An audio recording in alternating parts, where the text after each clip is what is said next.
नमस्कार लाडक्या बहिणींनो, मुख्यमंत्री माझी लाडकी बहीण योजनेअंतर्गत पात्र लाडक्या बहिणींसाठी अतिशय आनंदाची बातमी आहे. जुलै महिन्याचा जो काही हप्ता आहे, तो आता त्यांच्या खात्यामध्ये जमा होणार आहे. यासंबंधीचा जो जी-आर आहे, तो 31 जुलै 2025 रोजी प्रसिद्ध करण्यात आला आहे. आपण जी-आर पाहूया. शासन निर्णय. सन 2025-26 या आर्थिक वर्षामध्ये मुख्यमंत्री माझी लाडकी बहीण योजनेच्या मागणीनुसार सर्वसाधारण घटकासाठी 28,290 कोटी रुपये इतकी अर्थसंकल्पीय तरतूद करण्यात आली आहे. आणि या सदर अर्थसंकल्पीय तरतुदीमधूनच 2,984 कोटी रुपये इतका निधी सर्वसाधारण घटकासाठी वितरित करण्यास या जी-आरद्वारे शासन मान्यता देण्यात येत आहे.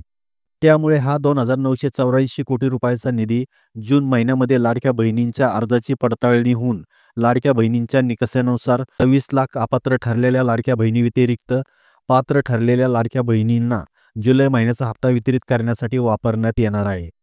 आणि ह्या जुलै महिन्याच्या हप्त्याचे पैसे पात्र लाडक्या बहिणींच्या आधार संलग्न बँक खात्यावर येणाऱ्या ऑगस्ट महिन्याच्या पहिल्या आठवड्यापर्यंत जमा होणार आहे. महत्त्वपूर्ण असा हा व्हिडिओ होता. हा व्हिडिओ नक्की आपल्या जवळच्या लाडक्या बहिणींना शेअर करा. धन्यवाद.